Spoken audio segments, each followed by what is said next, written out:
अस्सलामु अलैकुम वरहमतुल्लाहि वबरकातुहू। बिस्मिल्लाहिर्रहमानिर्रहीम नहमदुहु व नुसल्ली अला रसूलिहिल करीम व अला आलिहि व अस्हाबिहि अजमाइन, अम्मा बाद। मोहतरम, जो आपने पढ़ा है शाहरुख ख़ान की दावत पर इस बहन ने ईमान को कबूल कर लिया, सुन के आपको बड़ी हैरत हुई होंगी, लेकिन ये हकीकत है। मैं लैपटॉप के ऊपर अपना काम करते बैठा था, तो एक्चुअल में मेरा जो वर्किंग लैपटॉप है वो अलग है और शेयर मार्केट की ट्रेडिंग का मेरा अपना जो पर्सनल लैपटॉप है वो अलग है। उसके ऊपर मैं जी बिज़नेस, CNBC आवाज़, जो शेयर मार्केट से रिलेटेड चैनल्स है वो देखते रहता हूँ, क्योंकि मुझे जो है मार्केट के मूवमेंट पे भी ध्यान रखना पड़ता है। तो अचानक में वीडियो चेंज हो गया। अचानक में मैं किसी IPO से रिलेटेड देख रहा था, तो मुख्तसर वीडियो था, वो ख़त्म होते ही ये वीडियो ऑटोमेटिकली शुरू हो गया। उसमें इस बहन ने अपनी कारगुजारी बताना शुरू की कि हाउ आई हैव रिवर्टेड इन इस्लाम, मैंने इस्लाम को कैसे कबूल किया और मैं कैसे मुसलमान बनी। अब उसने जो है अपनी कारगुजारी सुनाई, जो मैं आपको उर्दू में सुना रहा हूँ ताकि आप अच्छी तरह से समझ सको। तो वो बहन कहने लगी कि मैं अपने मुल्क में, ये पुर्तगाल की रहने वाली है, उसके बाद इसकी फैमिली जो है लग्जमबर्ग में शिफ्ट हो गई, वहीं पे ये लोग रहते हैं। ये कहने लगी हम लोग जिस वक्त में कॉलेज में पढ़ते थे, तो शाहरुख ख़ान जो है वो हम तमाम के लिए एक आइडियल हुआ करते थे। हम लोग शाहरुख ख़ान के इतने बड़े फ़ैन हैं, और अभी भी बोले मैं इतनी बड़ी फ़ैन हूँ कि इस सरज़मीन के ऊपर सबसे ज़्यादा अगर मैं किसी को चाहती हूँ तो पहले नंबर पे शाहरुख ख़ान है। तो शाहरुख ख़ान जो है, हमको जैसे ही क्लासेस वगैरह होती है, उसके बाद में एक आध घंटे का जैसे ही ब्रेक मिलता था, हम लोग जमा हो जाते थे और देखते थे कि शाहरुख ख़ान का कोई नया गाना है, कोई फिल्म है, कोई इंटरव्यू है, कोई इस तरह की तमाम चीज़ें हम लोग शाहरुख ख़ान के बारे में देखते रहते थे। ऐसे ही एक दिन मैं अपने कॉलेज के ब्रेक में शाहरुख ख़ान का एक इंटरव्यू देख रही थी, जिसके अंदर जो इंटरव्यू लेने वाला था उसने इनसे इसके बारे में सवाल किया, आर यू मुस्लिम?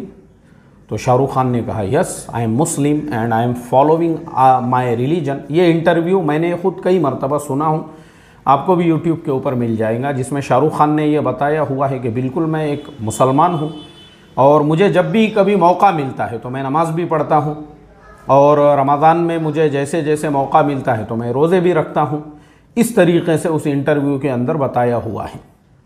तो ये जो बहन है हमारी, इस बहन के तासुरात ऐसे थे कि उस वक्त मैंने मेरी पूरी ज़िंदगी में, मेरे जुमले पे ध्यान देना, मैंने मेरी पूरी ज़िंदगी में, उस वक्त उसकी 18-20 साल एज हो चुकी थी, लेकिन 18-20 साल की उम्र में उसको पहली मर्तबा पता चला कि इस्लाम भी कोई रिलीजन है, मुसलमान भी कोई कौम है। और फिर उसने कहा कि मैंने फिर शाहरुख ख़ान के और इंटरव्यूज़ देखे, फिर लफ्ज़ जो मुस्लिम जो वर्ड है उसके ऊपर मैंने गूगल में डालकर और ज़्यादा जो है उसके ऊपर मैं रिसर्च करने लगी, और फिर पता चला कि जो मुसलमान होते हैं वो कुरान करीम को फॉलो करते हैं। तो फिर मैंने कुरान की स्टडी की। इसी तरह से फिर मैंने पता की कि मेरे शहर में कहाँ पे इस्लामिक कम्युनिटी है, इस्लामिक रिसर्च सेंटर है, मैंने वहाँ पे विज़िट की। फिर बहुत सारे मुसलमानों से मैं मिलने लगी, फिर मैंने इस्लाम को अच्छे से समझा, और उसके बाद आज मैं एक मुस्लिमा हूँ और वो ख़ुद भी आज एक दाइया है। ये जो कारगुजारी है ना मोहतरम दोस्तों, ये हमको झंझोड़ने के लिए काफ़ी है। शाहरुख ख़ान कोई मौलाना नहीं है, शाहरुख ख़ान कोई मुफ्ती साहब नहीं है, शाहरुख ख़ान कोई आलिम नहीं है, शाहरुख ख़ान ने कोई बयान नहीं किया, शाहरुख ख़ान ने कोई तकरीर नहीं की, बल्कि शाहरुख ख़ान एक फ़िल्म स्टार है, आए दिन जिनकी फ़िल्में आती रहती हैं। लेकिन शाहरुख ख़ान ने सिर्फ इतना कहा, हाँ मैं मुसलमान हूँ, उसका मुसलमान कहना भी लोगों के लिए दावत बन गया। और हमारे लिए इबरत इसलिए बना क्योंकि हम मुसलमानों ने इस कंसेप्ट को समझा ही नहीं है कि पूरी दुनिया जो है ना वो प्यासी है। आज पूरी दुनिया जो है वो प्यासी है, प्यासी। और दुनिया जो है वो तिश्ना है, वो इस्लाम को जानना चाहती है, इस्लाम के बारे में मालूमात लेना चाहती है। हमारा प्रॉब्लम ये है कि हमने हमारे अपने असली मकसद को भुला दिया। और क्या हो गया कि हमको इस चीज़ का एहसास भी नहीं है कि दुनिया में हम जाके इस्लाम की और दीन की दावत भी दे सकते हैं, क्योंकि दुनिया पूरी प्यासी है, उनको इस्लाम के बारे में पता भी नहीं है। और हम यहाँ पे जिन बातों को लेकर लड़ने में और झगड़ने में लगे हुए हैं, मतलब हमको हिकमत जिसे कहते हैं ना, वो पता भी नहीं है। तो इसीलिए मैं यही कहता हूँ, कल भी मैंने जो वीडियो चैनल पे डाला था तक़वे के बारे में, कि तक़वा जो है ना वो ऐसे बड़े बड़े झिपोटिया छोड़ देने का, गंदे रहने का, बिसांदे रहने का, दुनिया से एकदम, इसका नाम तक़वा नहीं है। बहुत से लोग इसी को तक़वा समझते हैं, लिल्लाहियत समझते हैं। मैं अब आपको फिर मैं दूसरे टॉपिक पे आ जाऊंगा, लेकिन मैं आपको बताऊंगा ज़रूर। मैंने ख़ुद कई ऐसे लोगों को देखा हूँ। असल में हमने जो कुरान वाला इस्लाम है और जो सुन्नत वाला इस्लाम है, मैं बता रहा हूँ ना, हमने अगर कुरान और सुन्नत वाले इस्लाम को, जो अल्लाह के नबी की सीरत है, वो इस्लाम को अगर हमने फॉलो किए ना, हमको ज़ुबान से दावत देने की ज़रूरत नहीं है किसी को। हमारा प्रॉब्लम ये हो चुका है, हमको ख़ुद को इस्लाम नहीं मालूम है। हमने समझ लिया कि इस्लाम का एक मखसूस लिबास है। हमने गुलू को, हमने मुबालगा आराई को, हमने अकाबिर की कदम बोसी को, जैसे मैंने कहा ना कि मज़हब को बेचने वाले बहुत सारे मजहबी गुंडों ने इस्लाम को सिर्फ अपने आप को, अपनी पर्सनैलिटी डेवलप करने के लिए, चंदा खोरी के लिए, पैसे जमा करने के लिए और इस्लाम के नाम पे बड़ी बड़ी प्रॉपर्टीज़ खड़ा करने के लिए इस्तेमाल किया और एक गलत डेफिनेशन पेश किया। इसीलिए लोगों को अल्लाह के नबी से इतनी मोहब्बत नहीं रही जितनी अपने पीर साहब से, जितने अपने अकाबिर साहब से। और हम किसे तकवा समझते हैं? हज़रत बहुत खामोश मिजाज है, खामोश तबीयत है। अगर अल्लाह के नबी भी खामोश मिजाज और ख़ामोश तबीयत रहते ना, आज हज़ारों हदीसें किताबों में हमको नहीं मिलती थी। हर कदम पे आपने रहबरी की। ये तो ढोंग है, ढोंग है, ढोंग। नज़ाकतें 30-30, 35-35 साल के लौंडे, पोट्टे, छोकरे, वो बुड्ढे बन गए हुए हैं। 70-70 साल के बुड्ढों के जैसी उनके अंदर जो है ना नज़ाकतें आ गई हुई है, उनके अंदर तसन्नु और बनावट आ गया हुआ है।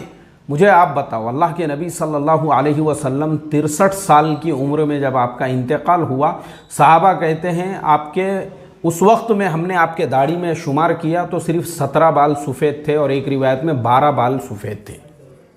आप मुझे बताओ, आप उस वक्त भी जो है ना इतने शुजा थे, इतने बहादुर थे, घुड़सवारी करते थे। मुझे आप बताओ, ये जो आज हमारे अंदर नज़ाकतें आ गई है, बुढ़ापन आ गया हुआ है। आपको हर गली में ऐसे 2-4 बुढ़े मिलेंगे, 17 साल के बुढ़े, 18 साल के बुढ़े और 20, 25, 30 साल के बुढ़े, जिन्होंने जो है ना लिबास को और ऊपर आपा जान के जैसा ऐसा दुपट्टा ओढ़ने को, और शेरवानी भूल गया मैं। मुझे शेरवानी का जो मैं बार बार जिक्र करता हूँ ना, शेरवानी में से मुसलमानों के जवाल की बदबू आती है। मुसलमानों को उसका एहसास नहीं है, वो उसको फ़ख्र समझते हैं, उनको इस चीज़ का एहसास भी नहीं है। यही शेरवानियों की वजह से तुम्हारी नवाबियत और तुम्हारी बादशाहतें ख़त्म हुई है। तुम आज भी उसको इज़्ज़त का ज़रिया समझ रहे हो। अफसोस की बात है मोहतरम दोस्तों। तो हमारा प्रॉब्लम क्या हो गया, एक नया इस्लाम, मैं इंडिया में ही वो इस्लाम देखता हूँ। और मान लो अगर मैं भी इंडिया में ही रहता था ना, तो मुझे भी लगता था कि भाई यही इस्लाम है, हज़रत हज़रत हज़रत हज़रत और जिंदाबाद जिंदाबाद के नारे लगाना।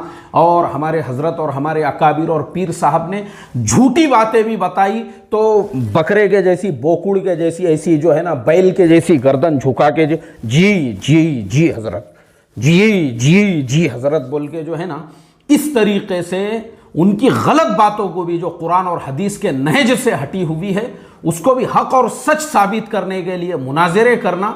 यानी इनको कुरान हदीस से कुछ लेना देना नहीं है,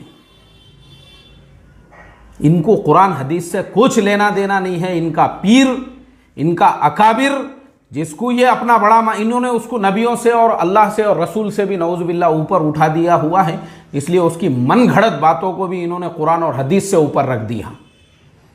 इसीलिए सारे मसले मसाइल हैं मुसलमानों के कि जो दावत तुम्हारा मकसद था उसको पहचानो। पूरी दुनिया यहाँ पे जो है ना तिश्ना बैठी हुई है, प्यासी बैठी हुई है, वो बेचारों को इस्लाम और ईमान भी नहीं मालूम है, और तुम यहाँ जो है अपने लंबे जुब्बे और अपने जुब्बे की लंबाई और अपनी बुजुर्गी और अपने एक एक बाल की जो है पूरा आईने में देख के आधा आधा घंटा आपा जान बनने में और इतर रगड़ने में, और तुम जो है अपनी शेरवानी में और इस्तरी में और दुपट्टे में और ऐसे ऐसे मिठे मामू बनने के अंदर पूरी जिंदगियां हम लगा रहे हैं ये मुल्कों के अंदर। हमको पता ही नहीं है कि दुनिया यहाँ इस्लाम और ईमान, उनको बेचारों को ईमान और इस्लाम ही नहीं पता है, और यहाँ हमारे झगड़े कुश्तियाँ मस्जिदों में मारा मारी तेरी मेरी जंग का मैदान बना हुआ है खंडूलाल और बंडूलाल ग्रुप के आपस के झगड़ों के अंदर, मसलकी झगड़ों के अंदर, फिरकेवारी झगड़ों के अंदर, एक दूसरे की सूरत देखने को तैयार नहीं है। और वहाँ कौमें जो है ना वो तुम्हारे इंतज़ार में बैठी हुई है, इस्लाम का इंतज़ार करते हुए कि तुम कब उनके दरवाज़ों पे दावत लेकर जाओगे। तुम दावत लेकर नहीं जा रहे हो तो शाहरुख खान के जैसों की दावत को कौमें कबूल कर रही है।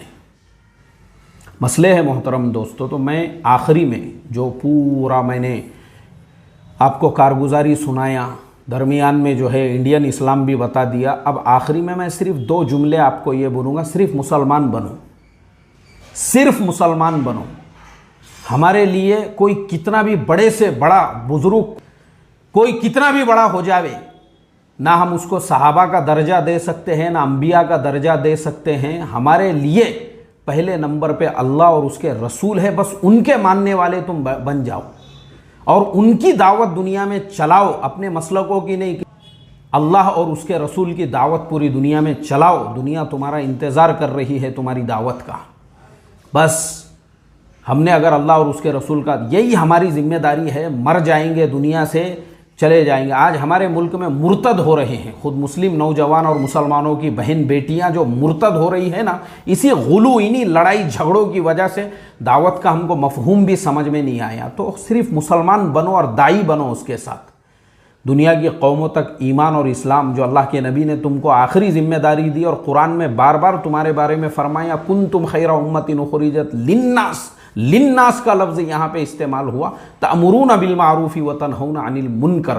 तुम यहाँ अपने आपस में ही लगे हुए हो, तो इसके लिए तुम दाई हो, अपने मकाम को पहचानो। हमारे लिए जो इत्तेबा है वह अल्लाह और उसके रसूल की फ़र्ज़ है, किसी पागल बुड्ढे की, किसी डंगरे की, किसी कठालिया बैल की नहीं, अल्लाह और उसके रसूल की। अल्लाह और उसके रसूल की इताअत करो और उनकी दावत पूरी दुनिया में पहुंचाओ। ये कौमें तिश्ना है, प्यासी है। अल्लाह हम तमाम को दाई बनाए और पूरी दुनिया में दावत पहुंचाने वाला बनाए।